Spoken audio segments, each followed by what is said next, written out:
क्या कभी सोचा है कि एक फिल्म सिर्फ एक कहानी नहीं बल्कि एक हथियार भी हो सकती है?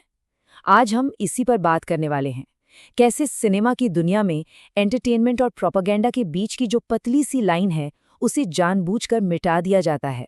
तो सवाल यही उठता है कि आखिर वो क्या चीजें हैं जो एक एंटरटेनिंग कहानी को एक खतरनाक पॉलिटिकल हथियार में बदल देती हैं। चलिए इसी को समझने की कोशिश करते हैं। अच्छा, इस पूरी गुत्थी को सुलझाने के लिए ना एक काम करते हैं। एक हाइपोथेटिकल मतलब एक काल्पनिक फिल्म की कहानी से शुरू करते हैं। मान लीजिए फिल्म का नाम है भवंडाल।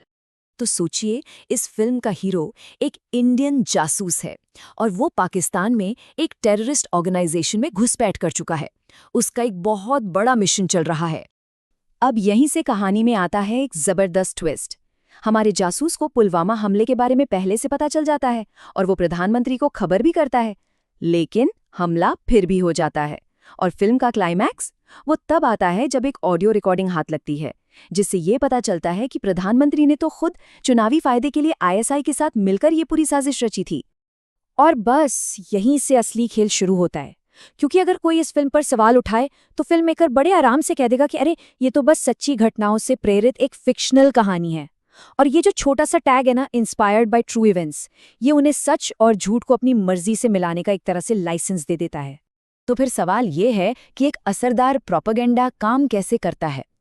देखिए, बात सिर्फ मैसेज की नहीं होती, बल्कि उसे पेश करने का तरीका क्या है, अंदाज क्या है, ये बहुत मैटर करता है। एक बहुत बड़ी थिंकर थी सुजैन सोनटैग। उन्होंने कहा था कि अच्छे से बनाया गया प्रोपेगेंडा कहीं ज्यादा खतरनाक होता है। क्यों? क्योंकि जब किसी मैसेज को बहुत आर्टिस्टिक तरीके से पेश किया जाता है तो उसे नकारना मुश्किल हो जाता है और उसका असर भी बहुत गहरा होता है। देखिए, प्रोपेगेंडा मोटा मोटा दो तरह का होता है। एक जो बिल्कुल कच्चा पक्का हो, इतना अजीब कि उसका असली मकसद साफ साफ दिख जाए और लोग उसे तुरंत खारिज कर दें। और दूसरा होता है धुरंधर जैसी फिल्मों वाला प्रोपेगेंडा, जो इतना एंगेजिंग, इतना बढ़िया बनाया जाता है कि लोग कहानी में ऐसे खो जाते हैं कि सच और झूठ का फर्क करना ही भूल जाते हैं। तो चलिए अब आते हैं असली फिल्म धुरंधर पर। कहा जाता है कि ये फिल्म भी ना ठीक वही भवंडाल वाली टेक्निक इस्तेमाल करती है। मतलब असली घटनाओं के साथ एक मनगढ़ंत कहानी को बहुत चालाकी से मिक्स कर देना। एक एग्जाम्पल लेते हैं, रहमान डकैत का केस। असलियत में क्या हुआ? वो एक पुलिस एनकाउंटर में मारा गया था, सिंपल।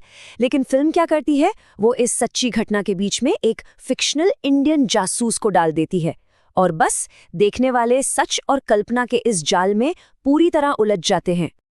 अब इस फिल्म की चालाकी देखिए। ये भरोसेमंद लगने के लिए क्या करती है, असली गैंगस्टर्स के नाम, असली न्यूज़ फुटेज और असली ऑडियो रिकॉर्डिंग्स का इस्तेमाल करती है।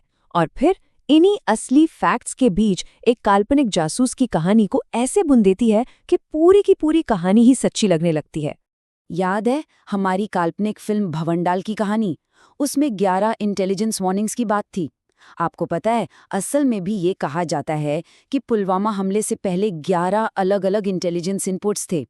प्रोपेगेंडा बस इसी तरह के पावरफुल और सच लगने वाले फैक्ट्स को उठाता है ताकि उसकी कहानी पर कोई शक ही न कर पाए। चलिए अब एक और बहुत ही मजेदार टेक्निक को समझते हैं। इसे कहते हैं डॉग विस्लिंग। ये बेसिकली छिपे हुए मैसेज भेजने की एक कला है। अब डॉग विस्लिंग का मतलब क्या है? इसका मतलब है ऐसी भाषा का इस्तेमाल करना जो ज्यादातर लोगों को तो एकदम नॉर्मल लगेगी, लेकिन एक खास टारगेट ग्रुप के लिए उसका एक छिपा हुआ एक गहरा मतलब होता है।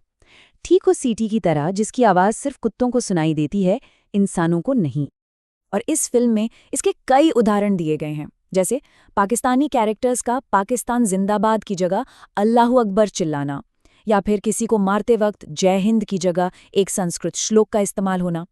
अब एक आम देखने वाले को शायद इसमें कुछ खास न लगे, लेकिन एक खास आइडियोलॉजी वाले ग्रुप के लिए ये बहुत गहरे कोडेड मैसेज होते हैं। तो फिर सवाल ये उठता है कि इस तरह की फिल्मों के लिए आखिर जिम्मेदार कौन है? फिल्म बनाने वाला, उसमें काम करने वाले एक्टर्स, या फिर हम यानी देखने वाले? इस मामले में आलोचना का दायरा सबके लिए है। ये जिम्मेदारी की जो चेन है ना, ये कई लोगों से जुड़ी है।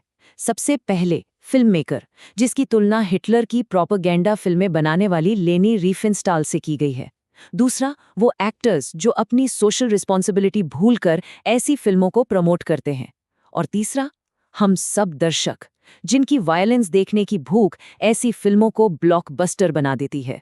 तो आखिर में बात इस बहुत गहरे सवाल पर आकर टिक जाती है कि आर्ट का, कला का मकसद क्या है? क्या इसका काम लोगों को सेंसिटिव बनाना है और बेहतर इंसान बनाना है, या फिर वायलेंस का महिमा मंडन करके हमें पत्थर दिल बना देना है? और आखिर में हम सब इसी एक बड़े सवाल के साथ छूट जाते हैं कि आर्टिस्टिक फ्रीडम और खतरनाक प्रोपोगेंडा के बीच की वो पतली सी लाइन आखिर है कहाँ? ये एक ऐसा सवाल है जिसका जवाब हम सबको मिलकर सोचना होगा।